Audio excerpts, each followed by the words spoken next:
what? The Contracts and Property Committee meeting is called to order at 6:42. Dr. Guy, would you call the roll, please? Counselor Smith, Present. Counselor Stevenson, President, Counselor Austin, Present. and we have visiting Counselor Galley to this committee. We have Mayor King, we have Mr. Smedley, staff present, and we have all the representatives. Great. Remarks of the public on agenda items only. 2 minutes, please.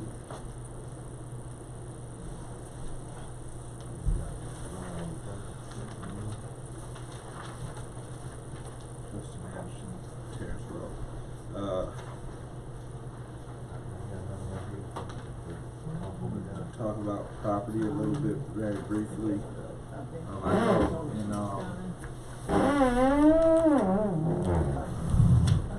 know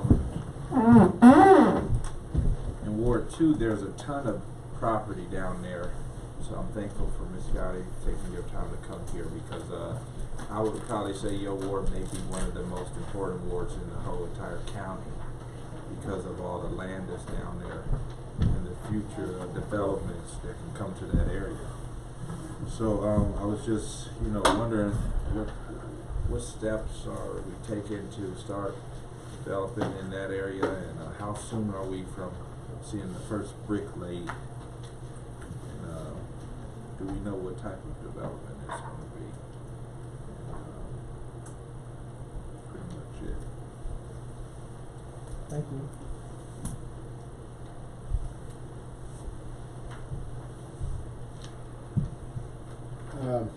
First of all, is committed to provide monitoring and oversight of all contracts matters that are considered by the city of East Cleveland, and is responsible for the development of blighted areas, rehabilitation and conservation of the property, and so on and so forth. What property, are there any property that you're considering rehabbing, as well as redevelopment? That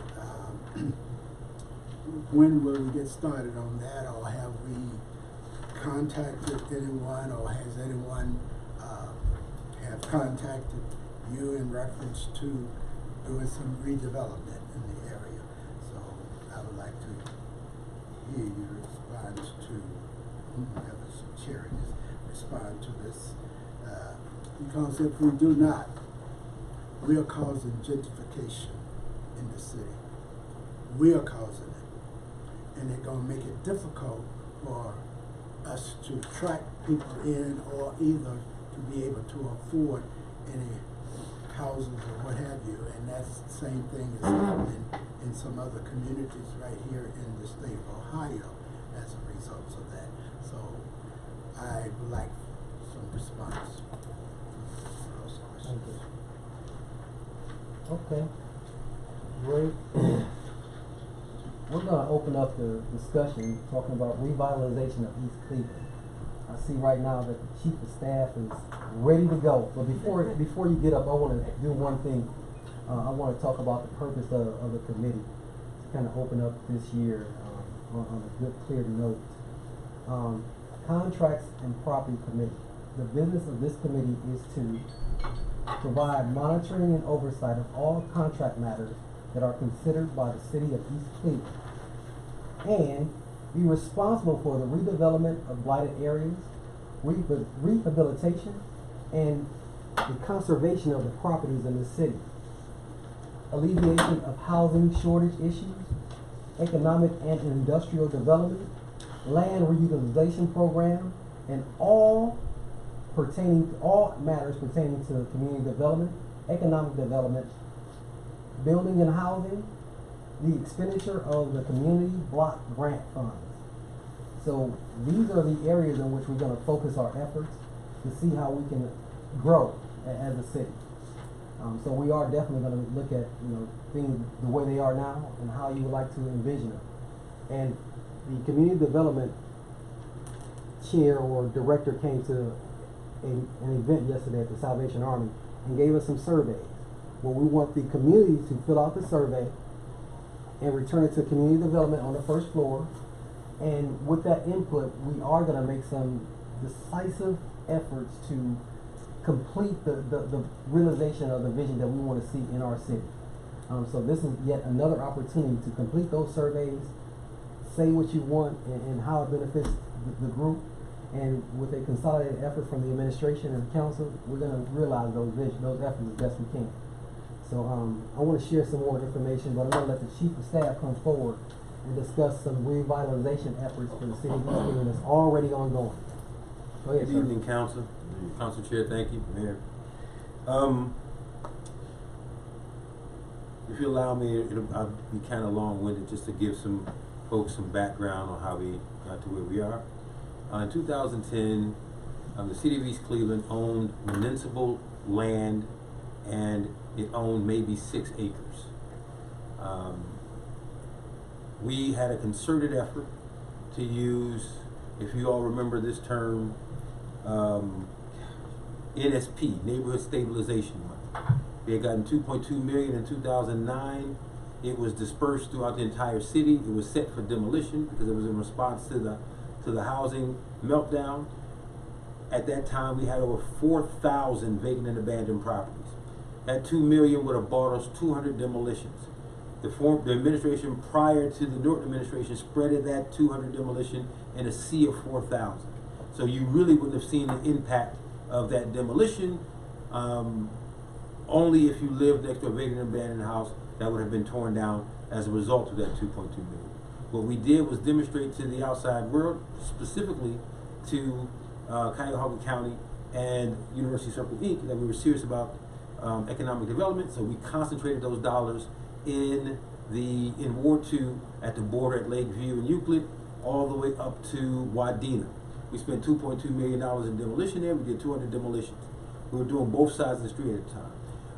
Since then, maybe about $4.5 million worth of demolition has taken place in that area. When we did the demolition, we also used tax foreclosure to acquire property. The more property that was under the city's control allowed for us to begin to build credibility in the outside world. At the time, Gary Norton was asked to sit on the University Circle Inc.'s board, probably the first mayor ever of East Cleveland to sit on the board, at least in recent memory. By 2012, we had our first community development project of market rate housing, which is called Circle East. Circle East is a 2-bedroom, 2-bathroom, 2-car garage townhouse development that's going from $950 to $1,100 a month. The highest rents in the city of East Cleveland for those kinds of buildings. It's been full ever since, and by 2015, 2016, the Cuyahoga County Land Bank began to look around Cuyahoga County to see where they can put their economic development efforts. They looked all over the county because the 59 municipalities is part of their jurisdiction. They found the highest concentration of controlled real estate in East Cleveland, work that we had done from 2010 to 2016. They saw that we control more land contiguous than anywhere else in a residential urban setting than anywhere else in Cuyahoga County. So we partnered with them with an MOU, and that MOU, they began to manage the land, they began to do more acquisition of the land, and today they have commissioned a highest and best use land study to be done for that area. 74 acres from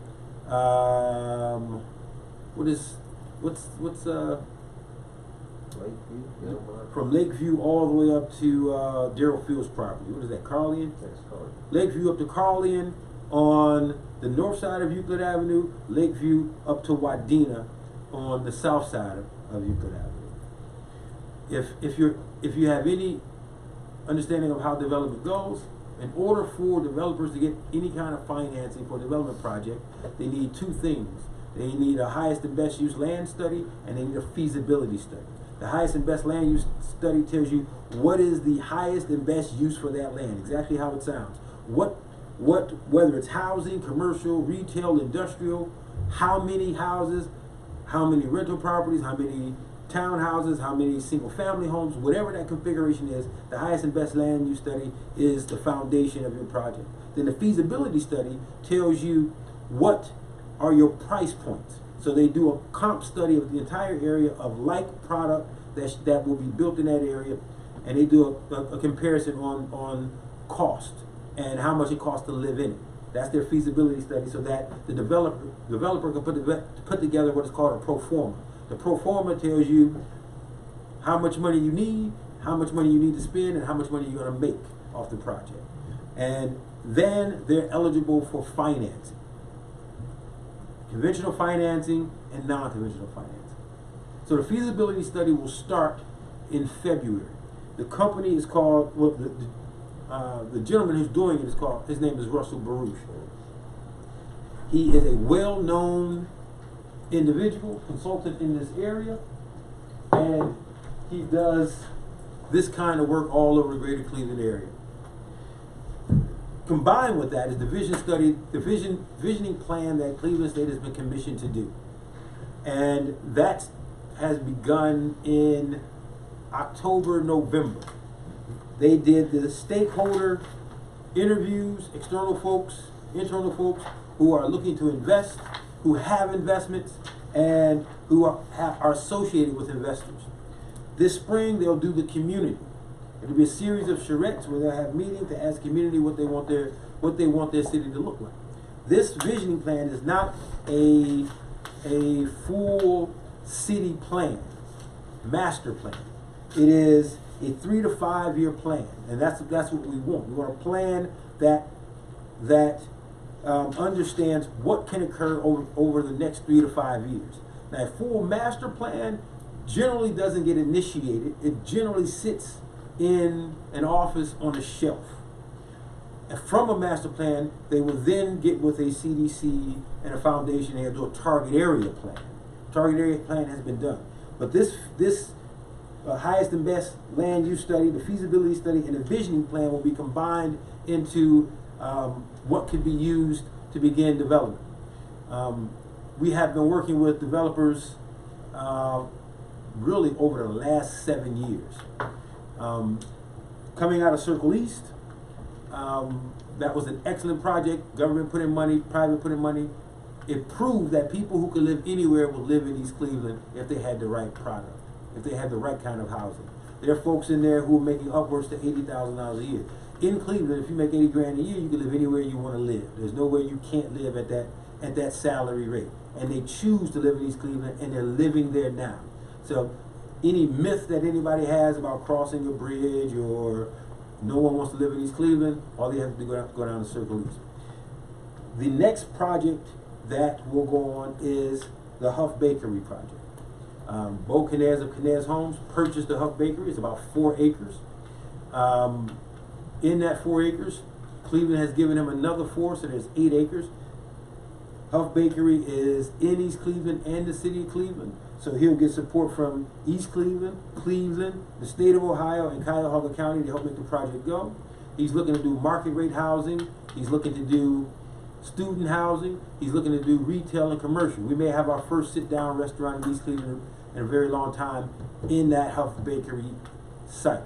If you go west on Wade Park, you will see all the houses that he's building. He's building an entire neighborhood over there. Prices started at $209. They're up to about $310 for single-family homes that he's built. Now, there's some talk about gentrification, and we are aware of that. People being priced out of their homes, we are aware of that. We plan to petition the state to allow us to give current homeowners, specifically in that area, that will be directly impacted by housing developments that are 3 or 4 times greater in value, which then will force the taxable value of all the properties around a tax abatement, that their taxes will not go up as a result of new development around their homes.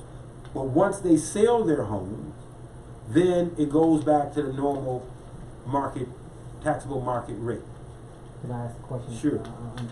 Just to be clear, is it more like a tax-free, tax abatement means you don't have to pay any taxes? No. Right? The tax abatement could mean all, it could mean a portion of, it could mean tax freezing. Okay. So for example, if we give a commercial project a tax abatement, the city can give it a tax abatement. It's not citywide. You have to have an agreement between the school district and the city. So the school district doesn't have to abate it. They would only get the abated portions that the city will provide, which means that they will still pay taxes on the property. Based on the city's taxable income. Yes. To defer or, right, I understand. Okay. And in some cases, tax abatement goes from 100%, 50%, 25%, and then back to the normal rate. So it could be however we design it. We have to petition the state. Okay. And obviously we had the governor in town, and I don't think it's going to be difficult to do. So that area will get a feasibility study and a highest and best land use study. And then from that, we will begin to bring other developers in to say, hey, this is what the professionals believe will fit in this area. And we can then do RFPs for developers who want to build that. Bo Canez is not waiting on market studies. He's not waiting on feasibility studies. He's not waiting on any of that. He has already begun. And December 15th, they took possession of the Huff Bakery. Our relationship with the state of Ohio has been growing. Councilman, you were at the fundraiser when we went to meet the governor. From that, the governor said, hey, I'm coming to your town. A week later or 2 weeks later, we had Jobs Ohio. Jobs Ohio is the economic development arm of the state. It's a nonprofit entity, so it's not necessarily a public department because it's a private nonprofit that is funded through the liquor sales of the state of Ohio. They get about $1.2 billion in revenue. After all of their bills, they have $271 million to spend statewide. We gave them a tour. From that tour, we've had several meetings with them, and we've introduced them to the two projects. The Mickey's building, in which UCI is looking to buy, and the Huff Bakery. They need remediation dollars to lower some of their pre-development costs. And Jobs Ohio and the Ohio and the EPA are two entities that have remediation dollars. So we expect pre-development investment in those projects. Jobs Ohio also gives low and no interest loans as well as grants for development projects that produce jobs. Both of these projects will produce jobs. What UCI wants to do, they either want to make it Class A commercial space for standard parking, and they're doing a feasibility study, engineering feasibility study, to determine whether or not they can move their police department. If they can move their police department down, that's over 100 jobs that come to East Cleveland, which means we get 2% on 100 jobs that are paying over $40,000 a year. The grand scheme of things, we are not looking to only do market rate. We have been doing demolition all over the city. There's areas in the city that we believe is ripe for affordable housing. We have a relationship with developers who do that kind of work. We have relationships with CMHA. We will be developing a relationship with Ohio Housing Financing Organization, which is called OFA. They fund affordable housing. We have relationships with NDC and LISC, two CDFIs, Community Development Investment Funds, that invest in low-income housing and affordable housing and workforce housing. Now, there's a difference. Low-income housing is generally voucher-based. Affordable housing is for folks who may not have the greatest of incomes but have demonstrated their ability to pay their bills and make a certain income. And workforce housing is housing for police officers, nurses, for that middle class demographic. And we have areas around the city that you see massive demolition going on contiguously so that we can design the city to handle it all. You remember, the town was built for 40,000, we have 17,000 left, so we have room for folks to move in. And if they move in based off of development and they begin to encroach on folks who are living in homes where their housing values are below 50,000 and their homeowners' taxes are $300, $400, $500, $600 a month, then we have protections for them. And then when they leave their house, it goes back to the market rate and development will continue. No one will be forced out. No, the East Cleveland do not have eminent domain. So no one can be forced out at all. If folks plan to stay, if folks want to stay, they'll be built around. If you go on Wade Park between 118th and Lakeview, you will see a $330,000 house next to a $20,000 house. Cleveland has eminent domain, but they're not initiating it in this neighborhood. They're not forcing anybody out, and neither will we. We don't even have the legal standing to do so. So, for those who believe that gentrification is going to force folks out, there's a plan for it. We need state support for it. We have state relationships. The governor was here yesterday. He made commitments, and and it's on tape actually. He made commitments in supporting the revitalization of the city, and we're going to hold him to his word. He's tomorrow sending Jobs Ohio back to East Cleveland, and they are starting a program to hire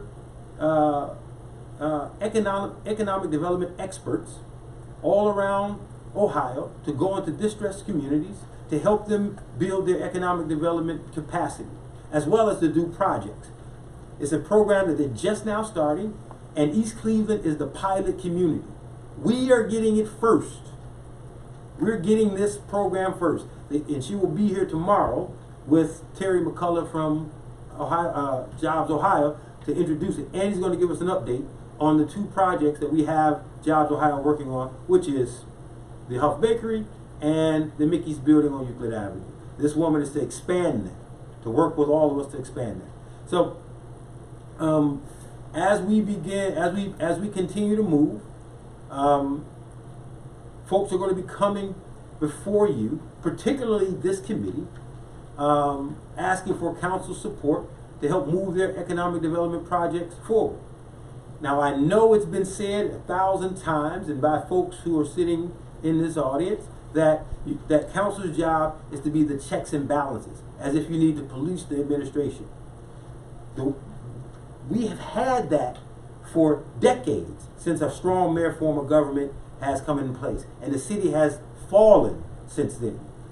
Since this last class of council has been elected, it was a partnership between council and the mayor working together to demonstrate to the outside world that we are a credible government and that we're supporting one another to bring these projects.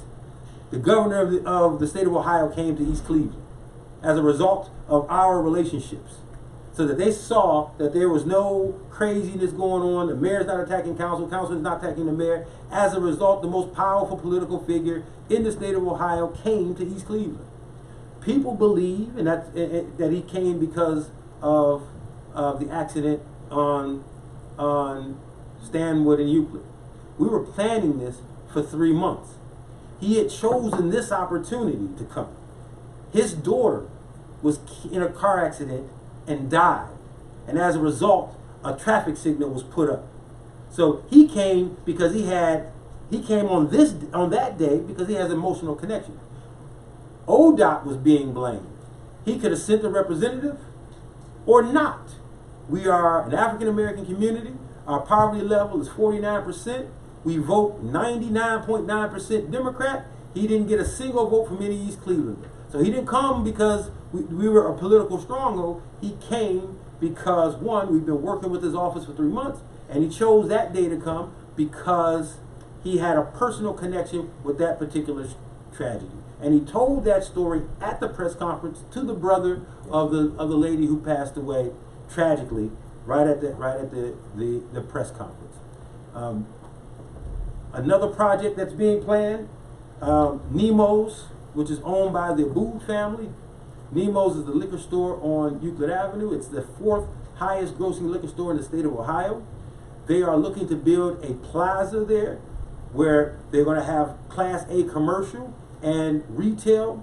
We own a piece of land that was once our old community development building. It was demolished. They want to purchase that land. They met with Councilman Martin. They gave him the site plan. This was in 2019. They have to come before you, councilman, because it's the contracts and properties issue. They want to build a plaza right in their space. There's 2 lots that's owned by the Cuyahoga County Land Bank. There's several that's privately owned, and there's 1 that's owned by us. Their plaza would be a 2-story building, commercial site, retail on the bottom, and commercial on the top. The difference between retail and commercial is office space. Retail are exactly that, where you're selling things, where you're selling things, whether it's doorknobs or pickles. That's what retail is. So it'll be both those things. Retail doesn't necessarily generate high tax paying jobs. Commercial generally does. A doctor's office, a lawyer's office, an accountant's office, those kinds of things like that. To bring those kind of professionals back into East Cleveland, as well as those kind of professionals with those kind of incomes, only supports the tax base of the city of East Cleveland. Lastly, we had asked the governor, a couple of other things. We've asked the governor for a couple of other things.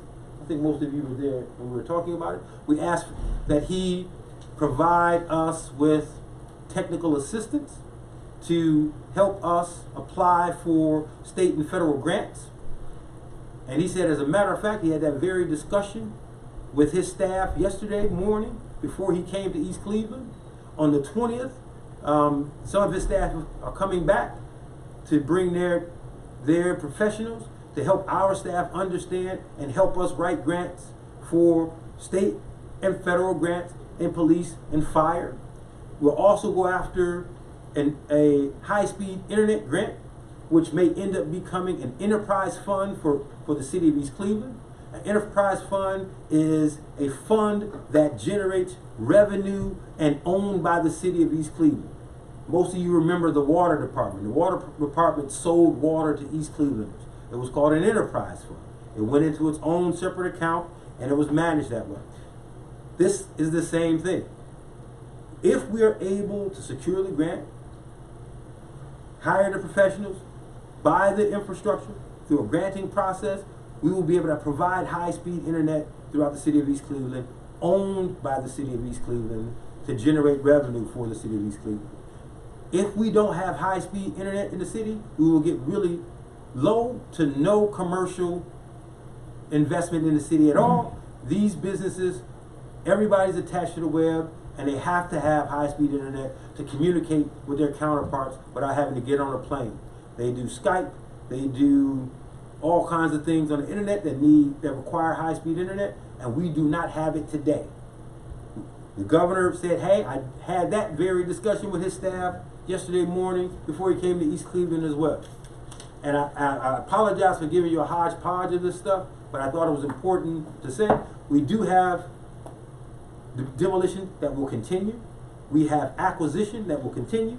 We have the proper studies that are commissioned to happen so that developers can actually get financing for development projects. That's the feasibility study and the land use study. We have 2 developers who are working now on projects with the assistance of the state, in which we were the facilitators of those relationships. And we expect more resources to come from the governor's office in the state of Ohio. Lastly, we have another 37 lights on in the city of East Cleveland because we've been putting pressure on CEI. And if you get in your car and you drive to Shaw High School, you see every single street light on. 2 days ago, majority of those lights were out. And if you drive west, you'll see 85% of the lights on. Today, they did their study for Hayden, and they did it for Terrace. And we will not let them off the hook until every single light is on in the city of East Cleveland, because we pay for fixtures. We don't buy the power. Because we pay for fixtures, we've been paying for every fixture. Fixture that was on, fixture that was off. We brought that up with him. The mayor called him yesterday, told the man we've been paying for power. We've been paying for fixtures that weren't working. We've been paying for them for years. We expect a full audit, and we expect credit So at some point, we're gonna stop for a while paying for the power that we get, because I'm sure there's a bank of credit out there, because we've only been paying for fixtures and not necessarily buying the power. I just wanted to throw that in, to let you know, Councilman, because you were over general services, and that was part of your committee responsibility. If there's any questions, I can take them, or I can grab a seat. I got some questions, and probably some statements. What you just presented to us sounds good. However, I can't function on what sounds good. I need backup documentation, because you're talking about the revitalization of the city of East Cleveland. And I'm looking towards revitalization that lasts longer than 10 years. I don't want us to get in a situation where we do revitalization and 10 years from now we're back in the same hole. Absolutely. Okay, so when we're talking about revitalization, I need documents and evidence that back up what you're telling me. Can I respond to that? Mm-hmm. You are more than welcome to participate in any of these discussions. When the feasibility study comes out, you definitely be able to get a copy of it. When the land use study comes out, you'll definitely be able to get a copy of it. When the visioning plan is done, you will be interviewed, and you'll get a copy of the visioning plan. You can participate in any discussion that you like. The visioning plan part I've already done. Okay. But I'm concerned, and you're talking about the Huff Bakery situation. Uh-huh. Is he going to tear down that building? No. So that's what I mean. So- There's some. Sure. So, and I only did it in the context that I found out today that this was on the agenda, and I didn't really know what that was. But I'd be more than happy to meet with you and get you more abreast on the breadth of this project. He's planning on tearing down the parts that's in Cleveland, because it's the newest part of it. The building itself has historic significance. What developers do is they stack public money before they put private money in. So because it has historic significance, he can get 20% of the construction costs from the federal government historic tax credits. He can get 25% of the construction costs from the Ohio historic tax credits. That takes care of 45% of his entire construction cost. He's working with Jobs Ohio, so he's going to get pre-development funds, because it's an old factory. That means it's industrial. That means that there needs to be remediation. So he's going to get monies up to $300,000 to do remediation. And then on the parts of the building where he's going to create jobs, he's going to get grants and low interest loans from Jobs Ohio, because Jobs Ohio has been created to do three things: to create more jobs, to expand employers' job roles, and to improve jobs. So this will be a creation of jobs, makes them qualify for Jobs Ohio support, among other stacks that he's going to do. But the reason he's keeping the bakery part itself, it has historic significance, and he can raise 45% of the construction costs off of that from tax credits. The jobs that are coming in. Yes. Are East Cleveland people going to have priorities in getting these jobs? Everywhere across this county, and it's been going on for years, the contractors come in and they say, oh, we're going to have all these jobs. But when we look across the board, the representation of the jobs don't represent the people in the city Sure. population. Sure. And so I'm very concerned that the people in East Cleveland get a priority or be priority when it comes to these jobs and the development of these jobs. I'm glad you're concerned about that. What we have done is we have built a relationship with Ohio Means Jobs. Ohio Means Jobs is a fully funded workforce development program funded by the state, executed by the county. As a matter of fact, we have built it to the degree that we have a staff person from Jobs Ohio, Ohio Means Jobs. They will be housed in the East Cleveland Public Library, because the East Cleveland Public Library has what they call a job shop. But we'll have a staff person who will be there more than 20 hours a week, helping people make it through the Ohio Means Jobs process, from identifying a job, not just the job, but identifying a job in an area that you like. Set you up for the type of training that you need, and in some cases, the schooling that you need, and they'll cover that cost. And then they'll have you placed in that job. So we've gone beyond the construction job. Hey, they're going to build something. Okay, they need some east cleaners to drive some nails, and after you drive the nails, you're out of work. This system, what we're building through the mayor's office, this workforce development program is going to be open to any East, and it's here in East Cleveland, so it's East Cleveland residents who have priority. You come to the job shop, this woman is paid to help you through the entire process. How to fill out the application, how to do a resume, how to dress for it, how to talk about it, finding your interest, getting you properly educated. We're going to do some wraparound services to help you get transportation and childcare so that you can be successful in not just getting a job, but getting a career. That's a separate track altogether. I remember this briefing, and I'm so excited right now, I can't contain myself. The other part of the story is that they will get paid while they go through the training. Not just sit up. Don't forget that part is That's very important, important. Council. That's very important. That's important. So Yes. I'm so excited, and And- I want you to do me one favor. Yes. I don't want to make it smooth. I want to make sure we stop the processes for 1 second. Sure. Talk about the Ohio Means Jobs and what it means to our residents and how they get to that place where they are sitting in the classroom and getting that thing started. I want the start date, the process, the short process, and the fact that they're going to get compensated for Sure. their efforts based on the plan that they want for their life. That's Absolutely. important. Absolutely. Thank you. Thank you. And Councilwoman Belinda Kyle has been the honcho in this. You should definitely meet with her. She could bring you up to speed on the minute details that I do not have. One thing about this is that we had a $340,000 special purpose grant that we've had for over 30 years now, and we use that as a foundation to build this program. This special purpose grant is a single mother's grant specific to that demographic. We did the RFP. No, what is the RFP? I know what it means. Request for proposal. Right. And we did it for that grant. We had 5 respondents. Tri-C won. Contained in that RFP, and Dr. Guy was one of the reviewers for the grant, for the awarding. They have to bring the program to East Cleveland. So there's no traveling down to 30th or out to the Eastern campus or the Western campus. The campus is coming to East Cleveland. Hold on. So there will be no excuses. Chief, So- do me one favor. Hold on 1 second now. Do me one favor. I want you to, if you could, Yes.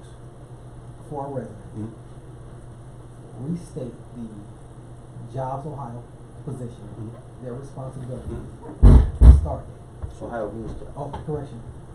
It said Ohio Means Jobs. Yes, Chief. yes. Ohio Means Jobs. I think they That's started all. already. They started already. Yes. They So- started Monday. Okay. Okay. Say that one more time So- for the camera and so- be specific. Ohio Means Jobs is the workforce development arm of the state, which is being facilitated through the county, and they have hired a staff person to come to East Cleveland. All she's going to do for her 40 hours a week, every week, is to work with East Clevelanders to get a job. The East Cleveland Library has what is called a job shop. She's going to plug into that job shop and work with anyone who's looking for work. Not just for any job. You may be interested in cooking, but sweeping floors is what's open. No, she's going to help you find that cooking job and then put you in a position where you go from a cook to a sous chef to a chef and be whatever you want to be. You may want to be a nurse, but the opening over there is in the kitchen. No, she's going to help you find the space that you are comfortable with. She's going to take you through the entire process, from application to resume to dressing to training, all the way through until you're where you need to be. That's what her responsibilities are. That's what that partnership is. And it goes live on Monday. Already started. So you can go to the library tomorrow, go to the job shop.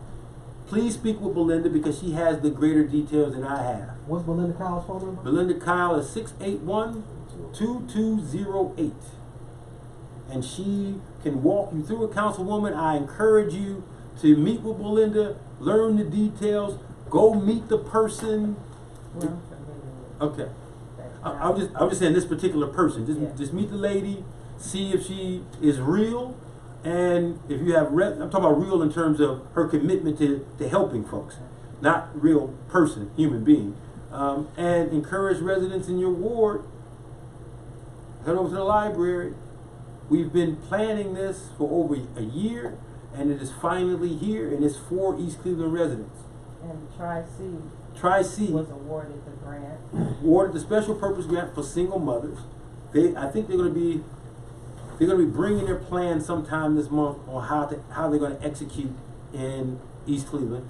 Belinda is heading that up too. You should definitely meet with her to get more details on that. Okay, and so they got the whole 340,000? No, they only got 28,000.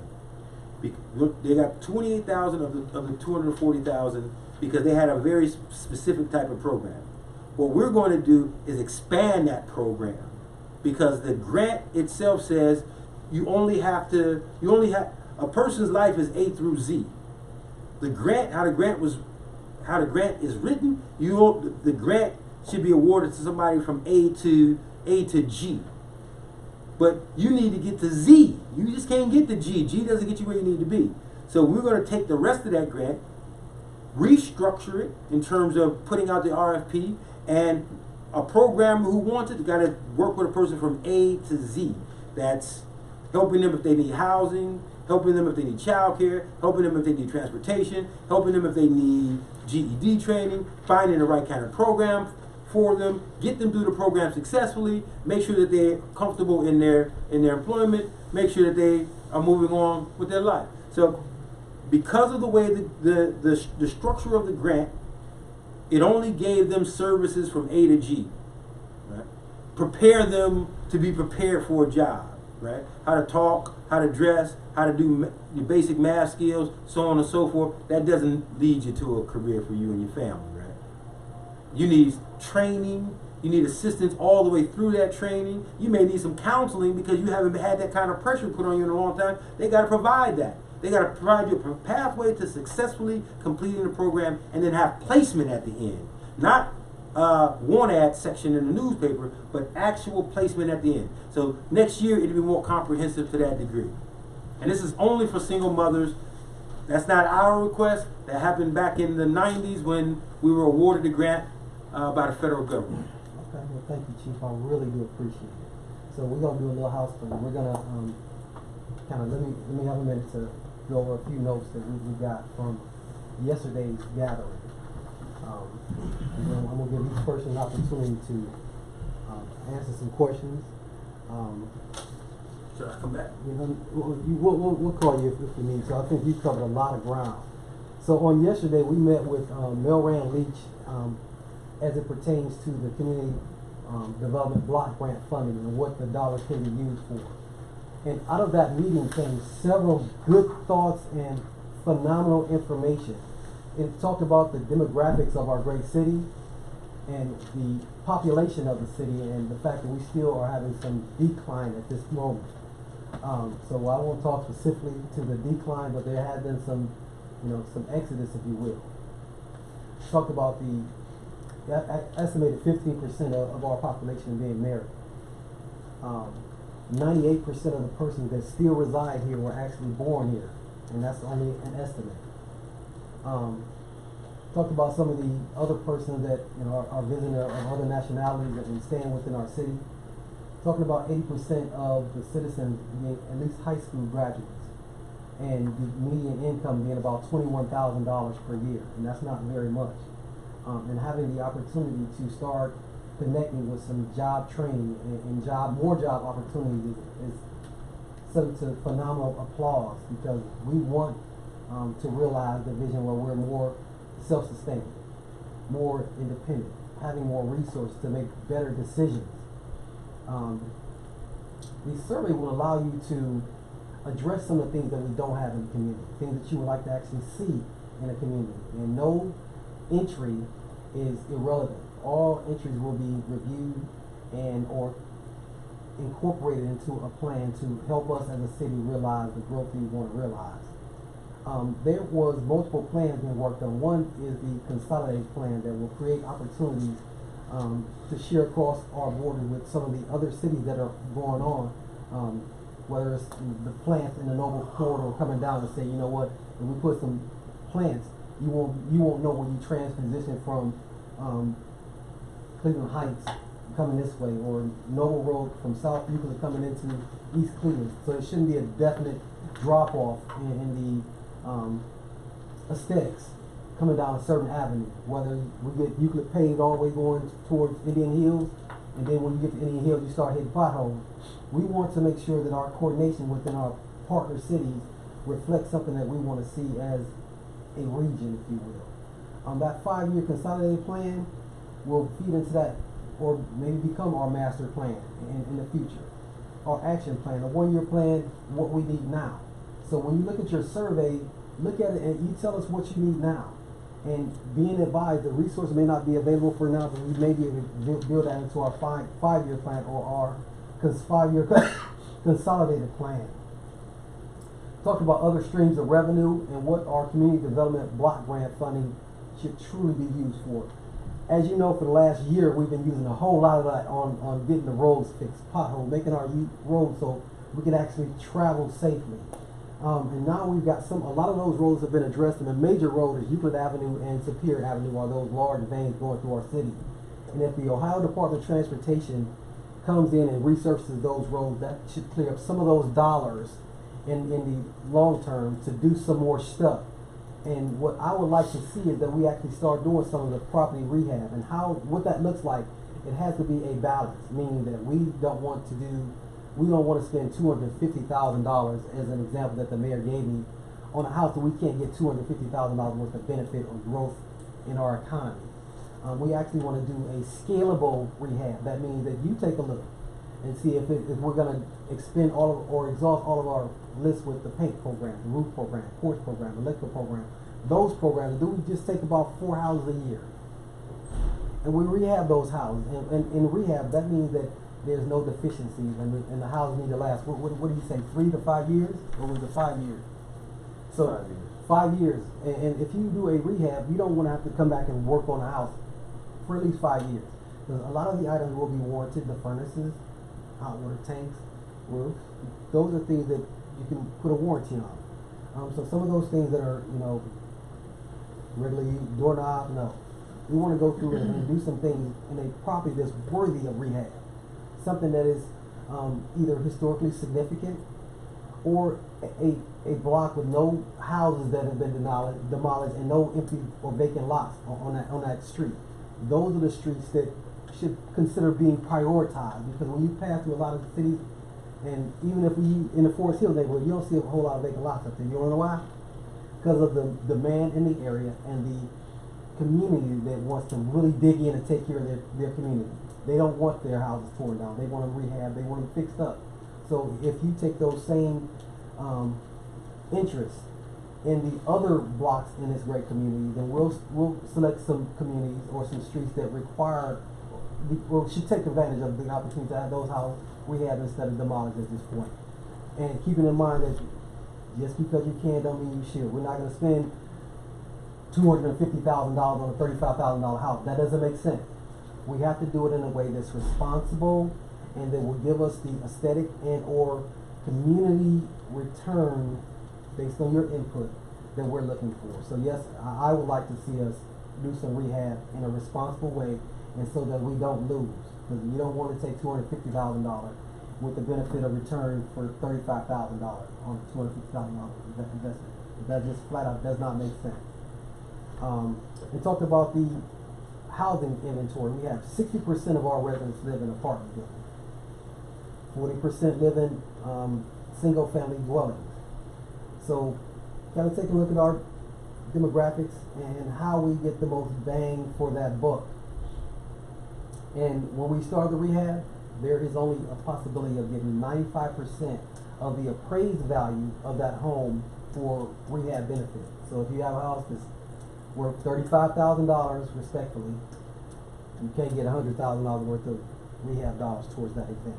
So 95% of the appraised value, and an appraisal is required. So You know, if your house or a house on your block is selected and they don't make it, you know that there was a formula, not just a decision made by the administration or someone on council as to which houses were we have for this our season to kind of ramp those efforts up. And keeping in mind that if we don't have the community development organization or arm in place to execute our plan for rehabilitation, and we can't get support from one of our surrounding communities, then rehabilitation of a home may not take place within the next season. However, it is my goal to make sure we do get some houses rehabbed in our city.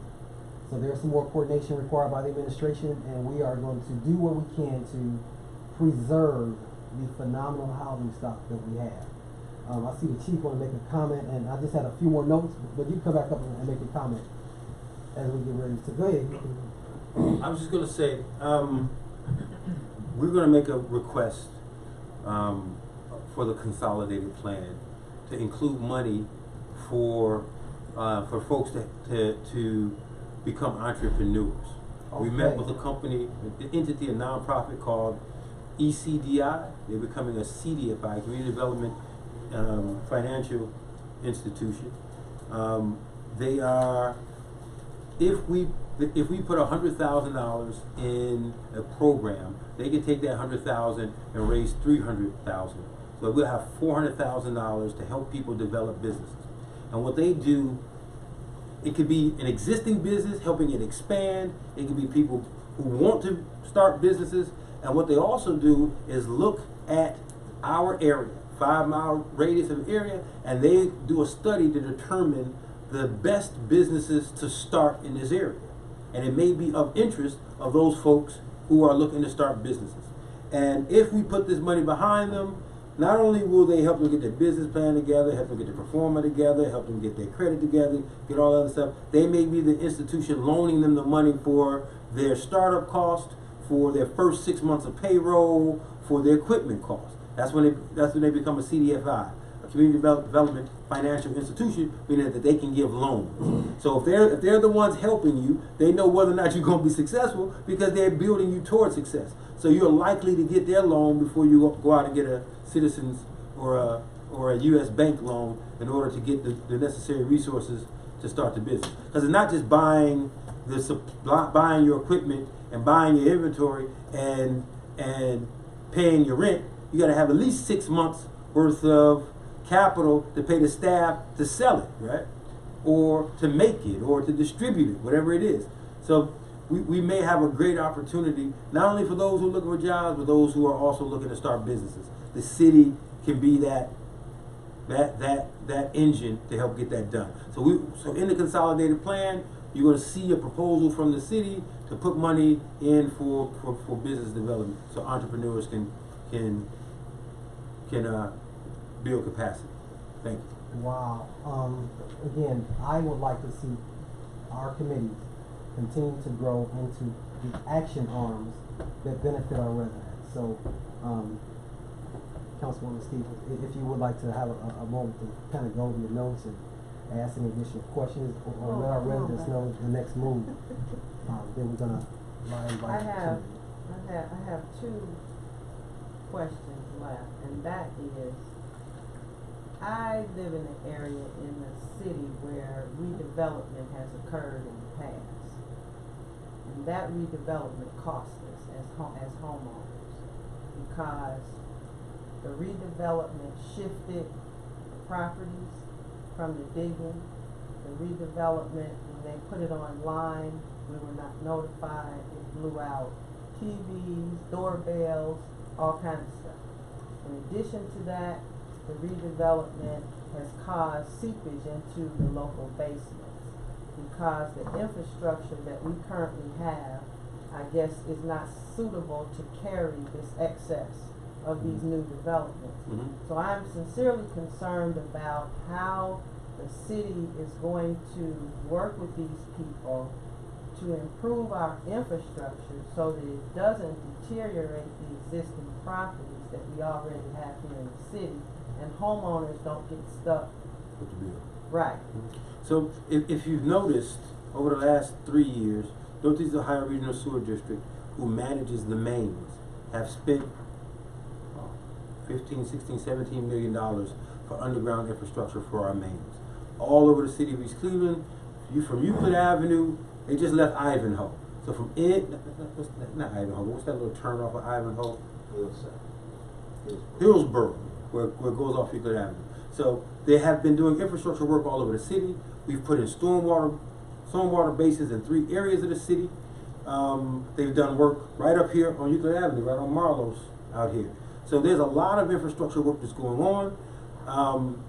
Our contract with the Cuyahoga County Public Works allows for homeowners who plug into their street. Your tie-in from your house to the street is your responsibility, right? And East Cleveland is over 100 years old.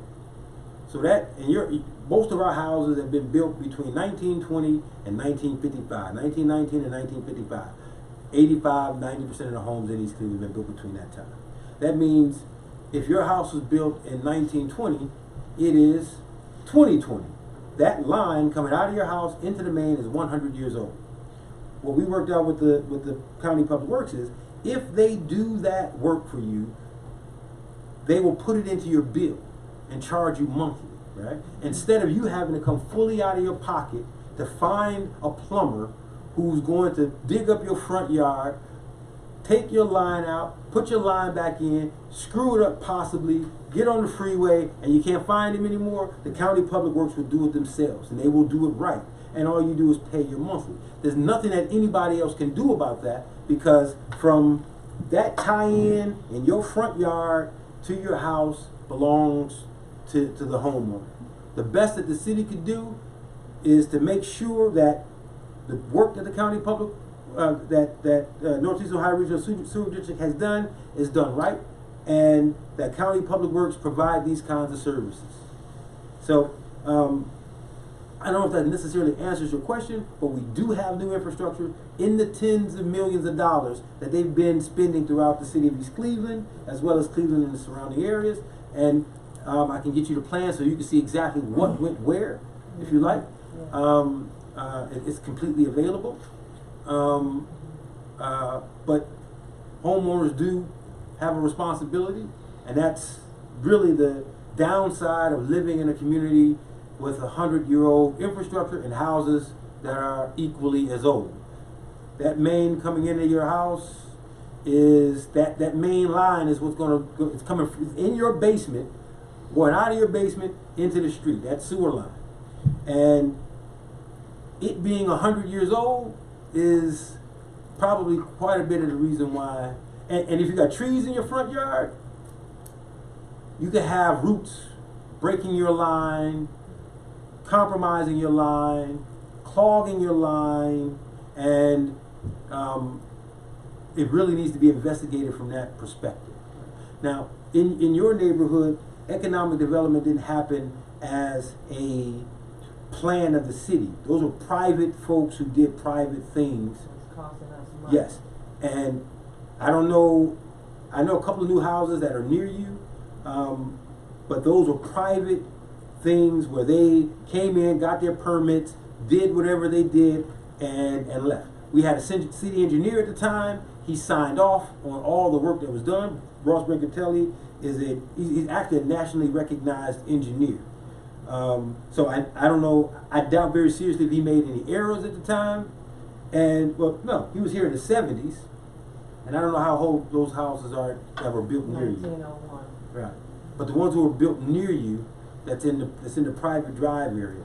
I don't know when they were built, but we gotta remember that some of these houses and the infrastructures are over 100 years old, and the best that the city can do is to make sure when we negotiate contracts, we negotiate the kinds of benefits that we negotiated with County Public Works. I know you have a second question. I apologize for being long-winded on that answer. Yeah, the second question is, this process here that community development is processing with these surveys, I've been through this before, and how is this going to be distributed to get the real feedback from the majority of the residents in the city? So what happens is, and it happens probably 4 or 5 years. The consolidated plan is a 5-year plan. And the requirement by HUD in order to facilitate this is to post for public meetings. And community development posts for public meetings. And folks who look for they post in conspicuous places, they post here, they post at the library, they post in other places, and folks come or don't come from that perspective. That's really how it's done. There's no concerted effort to go door to door to disseminate the information. People have to come to a public meeting. That's a requirement under our CDBG qualifications, and that's what we do. Well, I would like for us to try and do something else, because this method does not bring back, Absolutely. like you say, 17,000 people in the city. Absolutely. 10% don't even get or are able to respond to this. Now, I will take this and copy it and make everybody in my area fill it out and harass them, because they'll be like, what do you Right. want now? Right. So, Right. but that's what I'll do, but that doesn't mean that Right. everybody else is going to do that. So maybe we should talk offline and we'll come up with a plan. We'll come up with a Because plan. this is due January 24th, and tomorrow's the 10th. And I'll see about whether or not we have the ability to extend the deadline. Okay. So if we can talk offline, come up with a plan, see how we can better disseminate the information, and then I'll talk with community development, see if we can push the time back so that we can work the plan and then get a better response. Okay. Okay? Was that it for me? Yes, well, to the next, our next committee persons, have a moment, sir? Well, I know it's a lot of development supposed to be going from Lakeview all the way to on Euclid, so something that we need to see, but do they have the blueprint? So right now they're doing feasibility studies, right? It cost the cost of buying Health Bakery was $215,000. The cost of cleaning it up, it'd be 3 times that much. Remediating it, getting all the contaminants out, it'd be 3 times that amount. So right now, they're in the acquisition remediation phase. They'll be putting together a site plan, because in order to get state support, you need a pro forma and a site plan. What UCI is doing at the Mickey's building, they're doing an engineering feasibility study, and they're doing a phase 1 remediation plan on it. So there are no plans yet. Acquisition and cleanup is what they're focusing on now. Now, I remember when I was last at council meeting, before I got on council, y'all was saying that the land bank, Cleveland Land Bank, got our land. Cuyahoga County Land Bank, yes. Yeah, got our land, so do we have our land back? So let me explain the agreement. 2016, we negotiated with the Cuyahoga County Land Bank, and we let them put the land in their name. By putting the land in their name, then they can actually be responsible for the maintenance of the land. They have spent over $1 million in maintaining the land, cleaning up the dumping, cutting the grass, doing the board ups, doing the clean out, doing all that stuff. The Cuyahoga County Land Bank is a public entity. That public entity has mayors and councilmen from all over Cuyahoga County sitting on that board. We have an agreement with them. The agreement says, as a matter of fact, we went over it with the land bank today because they called me. When you, gosh, I can't remember the exact language, but they Hey, can I jump in while you remember? So, I and the former council president, Tom Wheeler, worked on that for over 3 months, that MOU when I was on council. Great MOU, and has saved the city thousands, I would say over $100,000. over $500,000. Over $500,000 in maintenance fees. I'll give you one example. Just recently, we finally got that building on Euclid in Euclid and Woodlawn. and it had to be boarded up 4 or 5 times. We had to send the police down there 2, 3 times to pull people out of it. right? Imagine if we were in a better financial position now, but imagine if we had to handle that years ago when we were really in financial straits. Now, the agreement says if nothing happens in 5 years, then they'll just pull out. Well, something has happened. And that's not for a year and a half from now. So the MOU doesn't expire for a year and a half. But they fulfilled their requirement. They initiated the beginning of development by funding the plans. They're funding the feasibility study. They're funding the highest and best use land study at their own expense. And from that plan, from the results of that, then there will be an RFP to do work in that area. Huff Bakery is already moving, it's already purchased. We're working on Circle East 2, which is another housing development, that's already going. So they have fulfilled their requirement, and we will continue to work through this MOU. If nothing had occurred, then they say, hey, here, we're gone, we're not gonna spend any more money on it, it's not gonna work out, we're gonna go. Now what it does is it makes them our development partner. Most people believe, and this is a misnomer, most people believe that the land is valued. Right? To the city, the land is a negative value. A negative value means we have to spend money on the land and we don't recoup any of the money back. Right now the land bank has spent over $1 million on the land and haven't recouped any of it back. That means it has a negative value. It only becomes valuable when there's something on it, something of value sitting on it. Your first major project makes the lots next to it begin to have positive value. When all the land is empty, it's negative value because you have to pay for the maintenance of that land. Once we do our first project, that means the lots adjacent to it has a value because now it has something to compare it to, right? This lot has a $500,000 house sitting on it. This lot now is more valuable because if you build a house, you can get $500,000 for it, right? So you have to build something in order for the land to have value. Don't let anybody fool you. Don't let anybody fool you, because if we had land next to the lake brings value. You know that you can put $1 million house on that land next to the lake. That gives that land a piece of value. If it was in the middle of an arts and cultural center like Ohio City, right? It started off with no value. You got houses over there that's $15,000 next to houses that are $500,000. The way that they got to $500,000 is because they had to build several houses to build the value up of those lots. That gives the land its value when it has something to compare to. If you go down there today, you really have nothing to compare it to, so the land has no real value. The value that we're giving it is a feasibility study and a land use study to tell you what can go on there.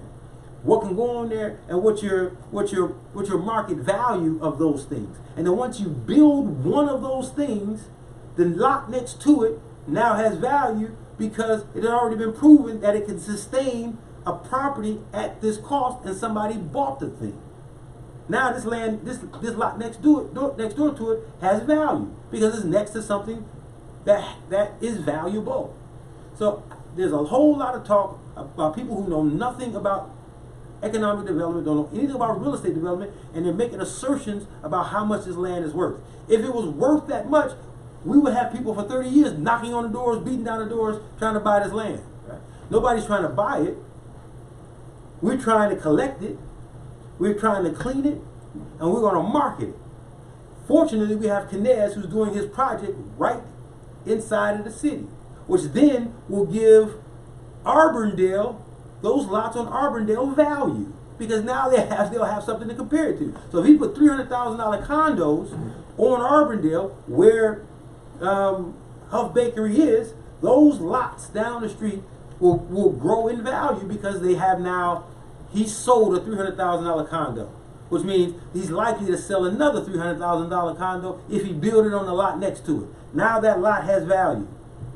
I believe these two counselors, including council president, was with us on the Knez tour when Knez went over that, right? Yes. Remember when he explained that? How he started off with the first one and he took a loss on the first one to build this demand, to drive the market prices up, right? So if you've been watching this Wade Park area, right? He started off with 1, 2, now it's pretty much built out. He's gone from 200,000 to 300,000 asking price for these houses. You should drive through this area to see. And he's getting them. Yeah. And they're crap houses. Councilwoman? Thank you, and, the last question I wanna ask you is the land, again, do it belong to us, and is we going to, tax them, Tax who? the people that's trying to get the land? Is there any taxes that's going to be revenue to us? Because our tax base is really gone out of our city, and we need to bring some back. So, back again to the beginning, right? So you want your first projects, you want to give them all the incentives in the world, right? So that they can build you something that you can have a comparison to. Our first projects, we'll probably get tax abatements. You go to Cleveland, everywhere you buy in Cleveland, you get a tax abatement. Go to Cleveland Heights, they give you 15-year tax abatement. So yes, we're going to give tax abatement. Those are incentives. That means somebody who, it could be let's say if it's a $250,000 home, right? And we give them a tax abatement that's worth $30,000. And it's in that area, and they work at Case Western, they get a $30,000 Circle Living Grant. Now this person has $80,000 to put into this $250,000 purchase, right? Which means it lowers their monthly expense on their property tax and their mortgage.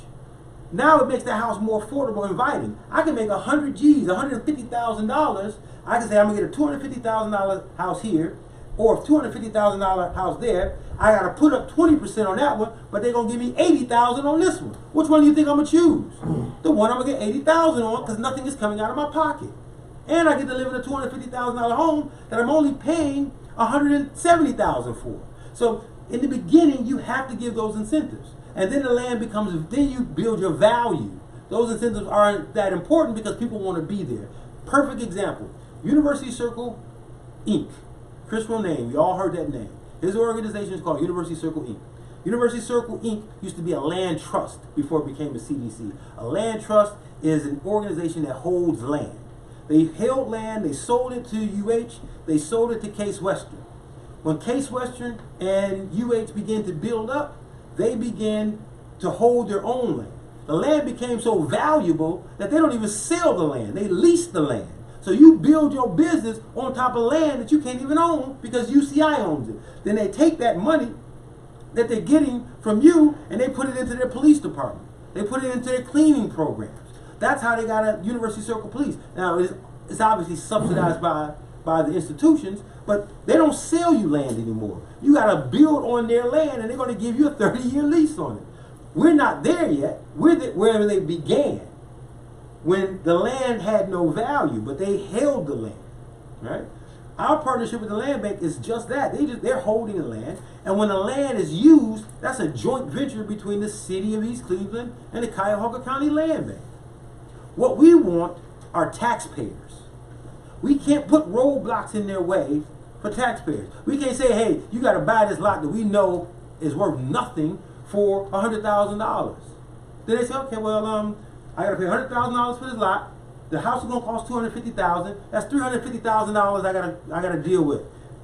Over here, $250,000. They're going same house, same amenities, same everything. Which one do you think they're going to prove? They're not going to take the $350,000. They're going to take the $250,000. But if we're giving a tax abatement, they get a Circle Living Grant, they get this kind of grant, that $250,000 house becomes a $170,000 house, $160,000 house. And when they compare where they want to live, they're going to say, I'm not paying the $250,000. I'm going to get the same thing over there for $160,000, $170,000. And that's how you begin to attract these folks. Okay. Okay, one more, about the jobs Mhm. at the library. Mhm. Do we have any jobs like for felonies and stuff like that? Because I know a lot of people come through the whole, system, and it's hard for them to pay their fine because they really don't have those jobs. Well, city courts don't handle felons. So if they come through here and don't pay their fine, as much as they can get is a misdemeanor from us. All felonies are adjudicated in the county court, so we don't deal with them. But for those East Clevelanders who have felonies, they are also welcome to go to their job shop because some employers are looking at different kinds of felonies. we have a workforce shortage. We don't have a shortage of jobs. Don't believe that at all. There's a shortage of workforce. Right now, Fund for Our Economic Future is funding transportation from East Cleveland to Mentor and transportation to another community out there. There's other places where they're building yachts. They're transporting East Cleveland residents to jobs because there are not enough people in the workforce.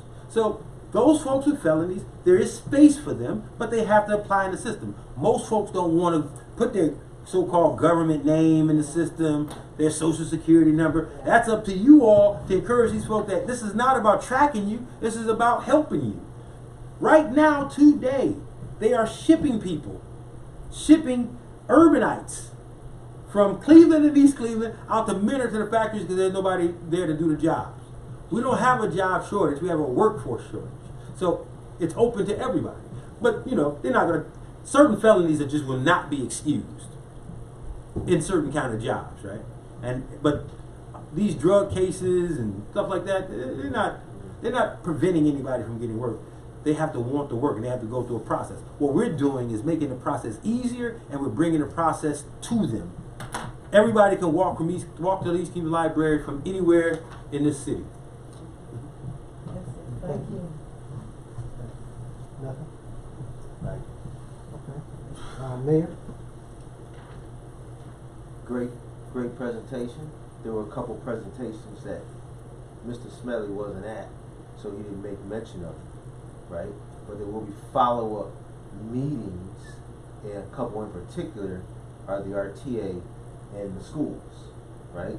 So in regards to the shortage, there's a shortage of bus drivers, RTA bus drivers, school bus drivers, right? Shortage of mechanics. So I had Dr. Pettigrew with the legendary Dr. Caver, Shaw High grad, over here at Windermere, talking along those lines of creating a workforce development in which we could start training for these jobs. They got a shortage of drivers at the RTA and at Shaw, and a shortage of mechanics, particularly the diesel mechanics, to work on these buses. So he's 100% right. And we talked with the school about getting their fire certificate back, right? And being able to then send graduates over here as fire and police. If I might add, if there's anybody here who needs assistance in navigating it, whether you got a felony or not, we'll be more than happy to help. What's the point of contact for that, Chief? The point of contact is Belinda Kyle, Okay. 681-2208. But if anybody here has a special need, who don't want to be public about whatever situation they have been in, and they want some assistance, this is open to everybody. They can contact me personally. Okay. We're gonna, I guess, find ourselves in a position where we can kind of start breaking some of the discussion up for future meetings. This is, in my opinion, meeting number 1. This is a new committee. As you can see, we are indeed focused and driven towards helping our residents get to a better place so we can realize a much better and prepared East Cleveland. We want to help you personally, professionally, and to grow to your maximum economic potential as a resident in this great city. As we get ready to look for a motion to adjourn, and hold on, I guess make sure Mr. O'May is getting an opportunity to show you what he got. We will have some follow-on discussion for our 1-year action plan and discussing community development block grant usage. We're going to move on to remarks and requests of the public. 3 minutes.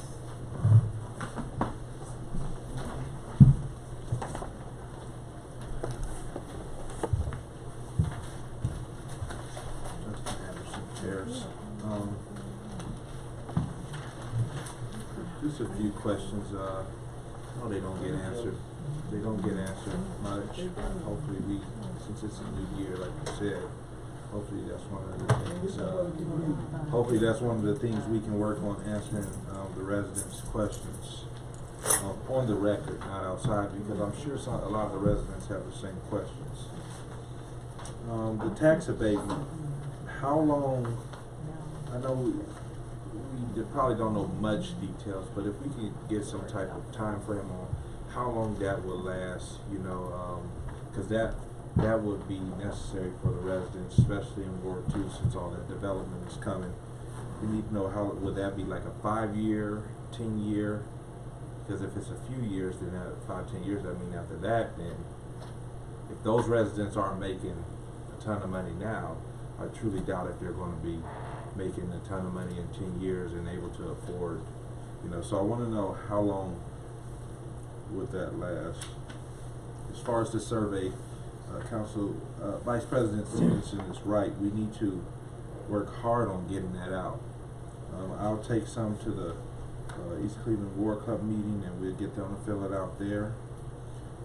But we gotta get that stuff out. We can't rely on 10, 20, maybe even 100, 500 people.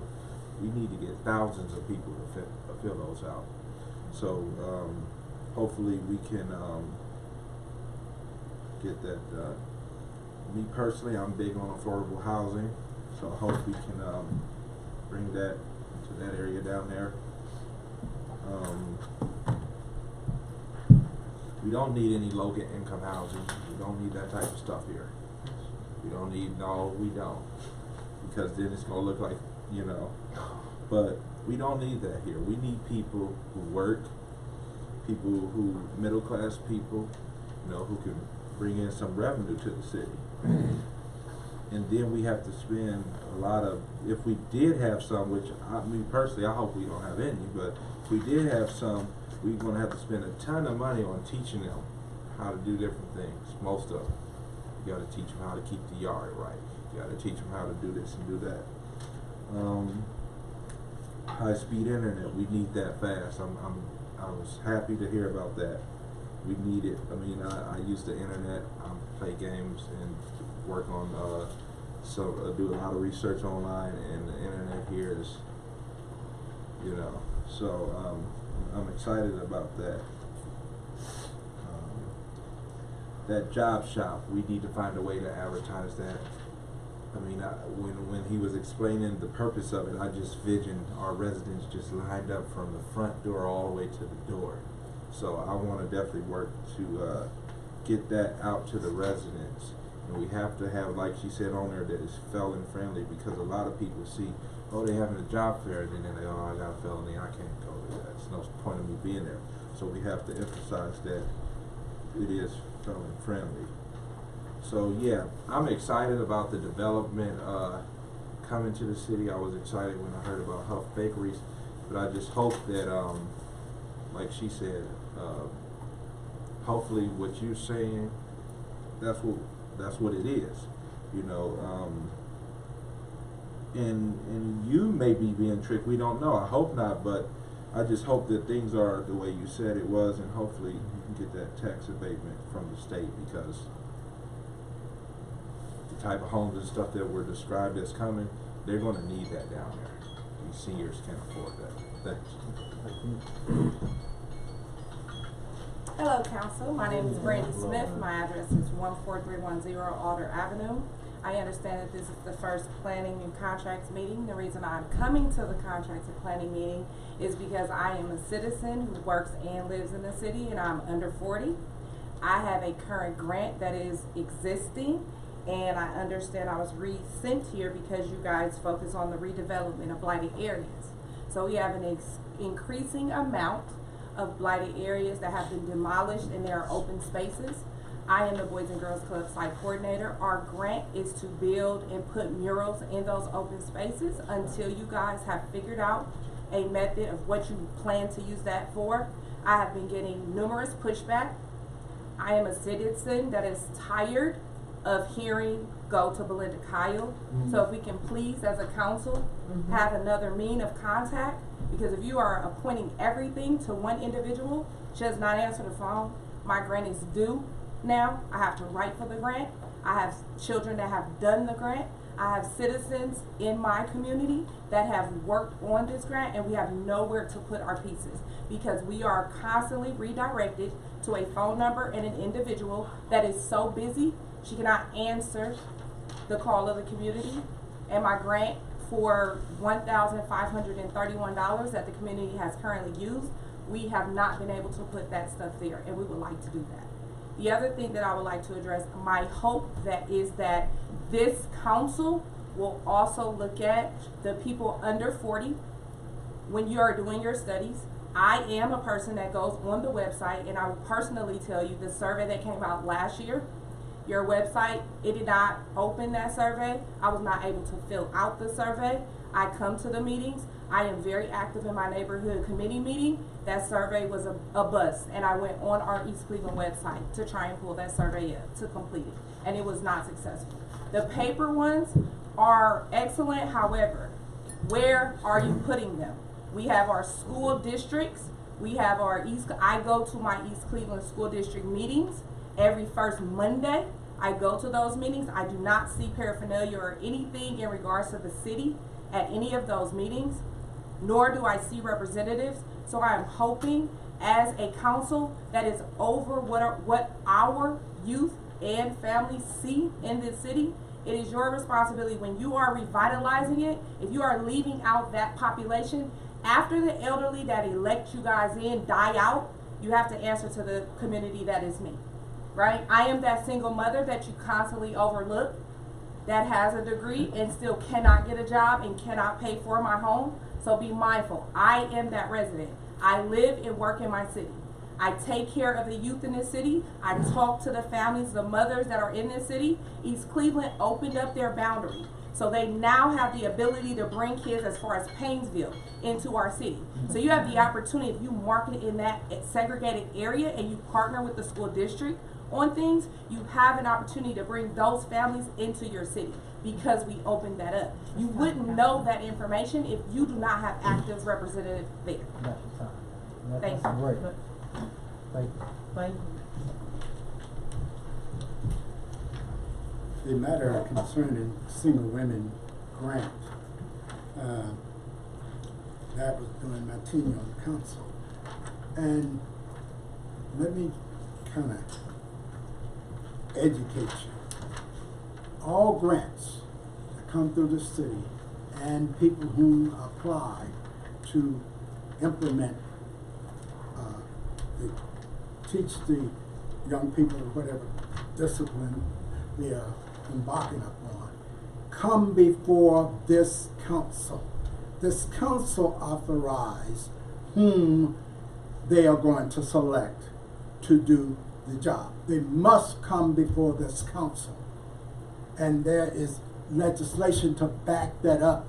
Back up. You just can't haphazardly just pick anybody you want to pick, because the federal government authorized how this money is to be spent, and it's incumbent upon you.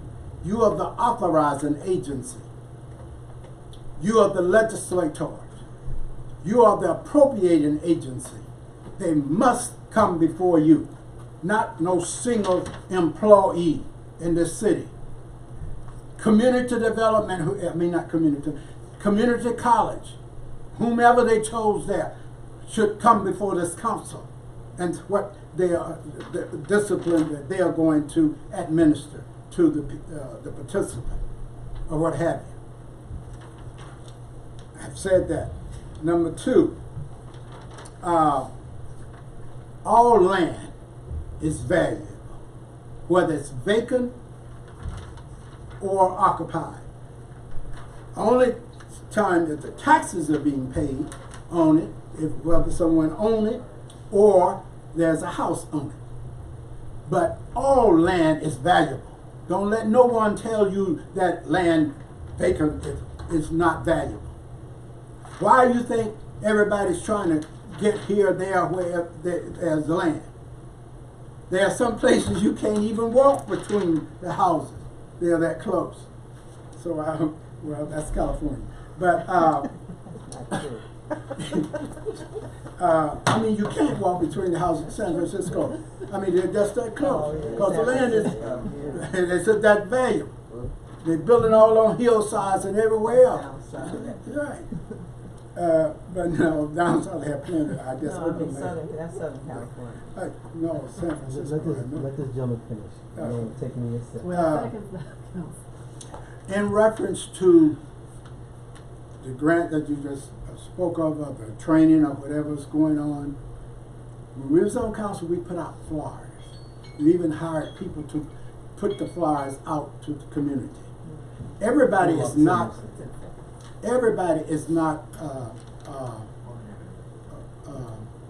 Centrally located. not that, I'm trying to think of the word. We're gonna be out of time.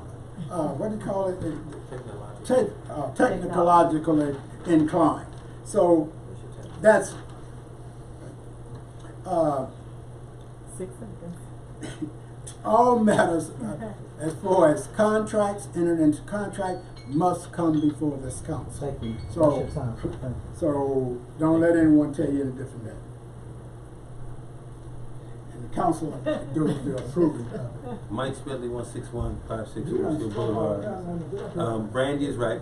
Her problem is with me. I have missed a couple of calls.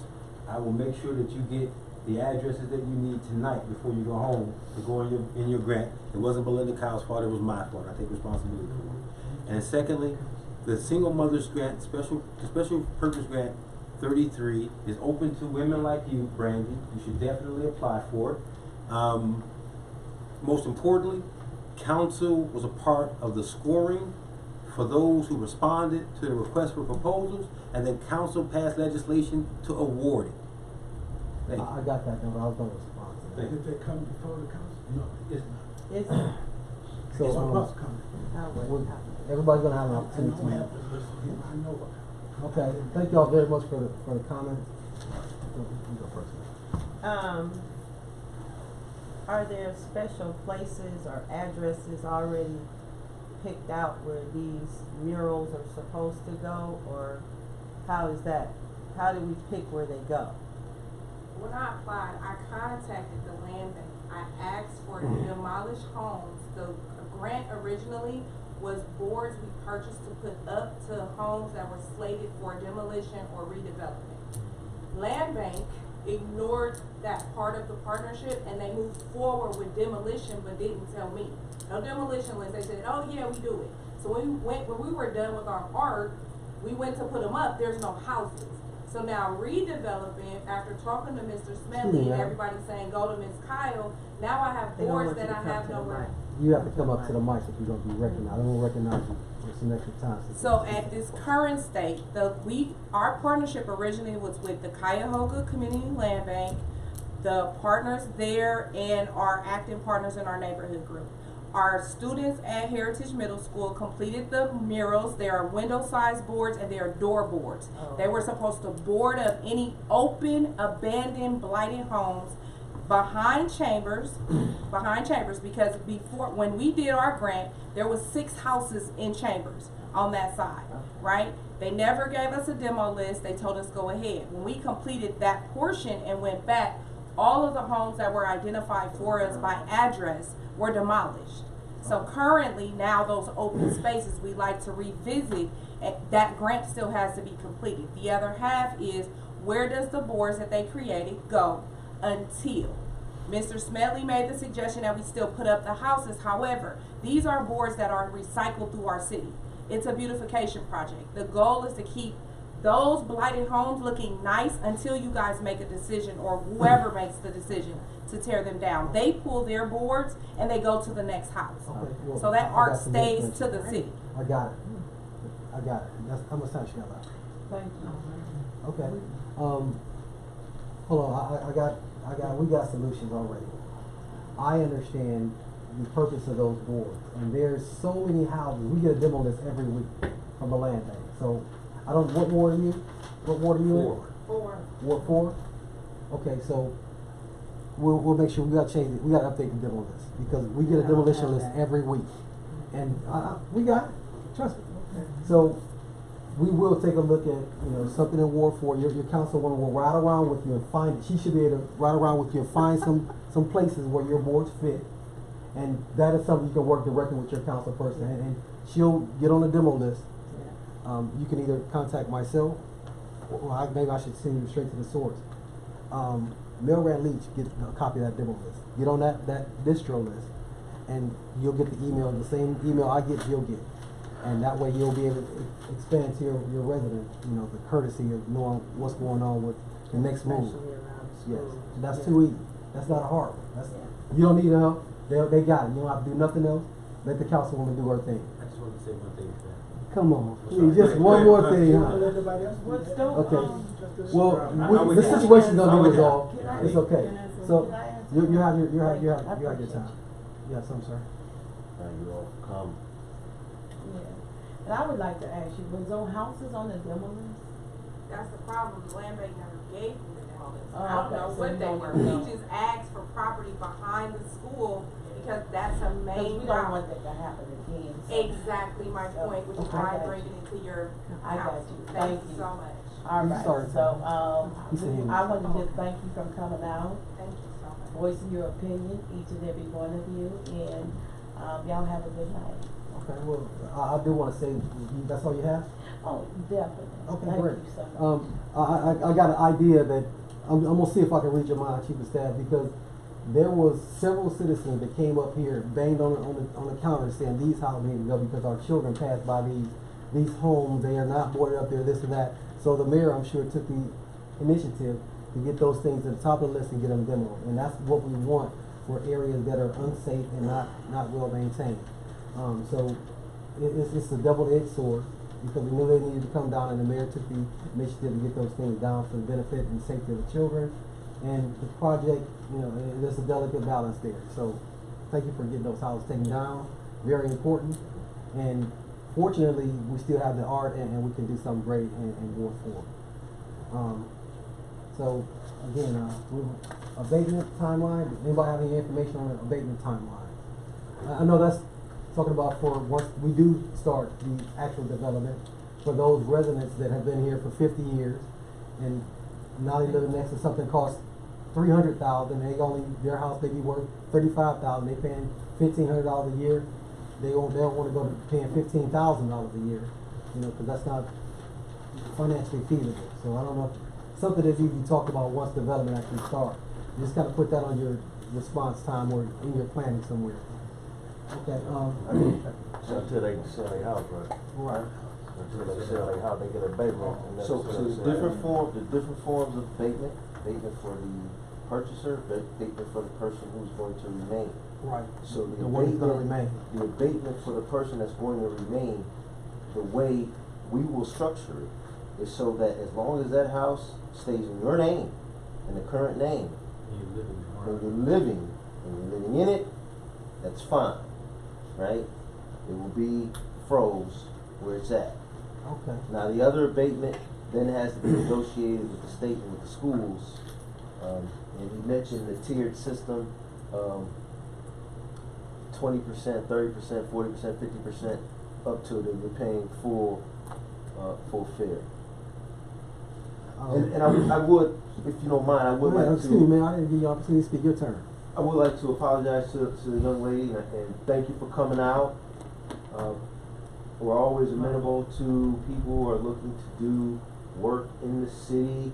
Not sure how long you've been calling or if you left voicemail. A year is simply too long. You should have come up months ago for what it is you're trying to do. And I know it's always contentious, but I gotta keep mentioning the neighborhood groups, right? Right? We don't own the neighborhood groups, but the neighborhood groups have access to this information. They can tell you what houses they've requested to be taken down, right? The neighborhood groups will call me directly. They will come find me. They will call the chief of staff directly so that we can shorten out this time. It is not mandatory that you go to the neighborhood groups, right? It is for a convenience, right? So that we can best utilize our limited resources. So when you call upstairs and you don't get Belinda, Belinda's probably over in HR, probably over in the fire department, or something like that. We're short staffed. The neighborhood groups just help us become more efficient. She has a list upstairs, yeah, because I get a lot of calls in the office. For the neighborhood groups? Belinda. Well, yeah, for the neighborhood For, groups. yeah, we'll get you a neighborhood group list with the captains, and over here that will be Melodian. In that ward, in the Alder area, 142nd, 141st. She said There's she, nothing on She's it. still on Joanne Green Street. I Joanne live Green. across the street, I know exactly, you Yeah, guys she's want. not- she's been I'm not part of gonna that. come to the city if my contract was with, listen to what I'm saying, because y'all guys, you do that politics stuff. I went to the land bank. I Come go on, to come my on. meetings.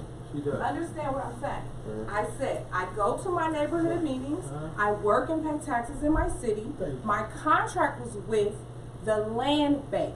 I never knew that y'all made a partnership with them. I literally did my own research and identified the properties behind Chambers, the main route that kids walk. I need to board those up. The partnership between the city, listening to the neighborhood groups, and the land bank not giving me a current demo list and deciding to do the blame game is why I'm coming to this committee and saying, can we prevent that in the future? Because what's happening, Mr. King, in my area with Maloney and Price, because I attend, the neighbors that never go fight the hardest with our art, right? So I'm coming to a planning committee and I'm asking you guys, what areas that are vacant, right? So we're not gonna play the house game now. You have all this vacant land that's sitting here that's not being used. How about we put it in the land? It's a beautification project. So that eliminates the land bank from giving me the runaround. That eliminates the city from giving me an excuse and telling me that the youth that made this art can't put the art in a vacant lot that has nothing in it but dirt. I mean, I don't know the partnership between y'all. No, but the So city's never everybody's given you an shifting. That's what it sounds But like. no, It the sounds like city's it's never given you- that's It's what it okay. sounds Give like. us, We gonna- give we us the gonna take care of it. opportunity, and Okay. we'll take care of So it. I'm Yeah, bringing say it to that. the We want proper it. authority. You can use the same. she's gonna give you a car, man. Yeah, we want it. She's gonna give you her car. I just need y'all to listen. I understand your frustration, I and we need to follow. want it. We want the beautification. Yeah, we got that. Yeah, we We want it. had a solution 10, 15 minutes ago. We got it. Come on. She just now gonna say something else. This is my fault. It's my fault she called. So the very lots where the houses were, that you have those same addresses, submit those addresses, and I'll make sure that your contract with the land bank gets done. So you don't even really have to move. If you want them near Chambers, those houses are gone, you wanna put them on a lot, I will make sure that they're there. Give me the addresses, I will call Doug Sawyer, who's the attorney over there, and we'll get it taken care of right then and there. It's my fault. It's not Belinda's fault. Probably need posts. It's not We'll get- council's we'll fault. get- It's my fault. Let me say I take something. full responsibility for it. But there's some properties still in Ward 4 that I know where they are that need to be boarded up, that are vacant and abandoned and weren't taken down. Okay. We Well, will. let the councilwoman do her Yeah. councilwoman Sure. stuff, and we Yeah. appreciate you for that, Absolutely. councilwoman. Thank you. I have a couple of more little notes before we close out. Homeowners classes. I think we may be missing the opportunity to at least have a handout or something that when they come move into the city, be a little bit more like a welcome packet, and just have a couple of notes in there. This is your left and right limit. We're always open to, recommendations, who your council person is, who the mayor is, a welcome packet. Something that kind of help us grow and have the person that's moving in have a little bit more information about our city.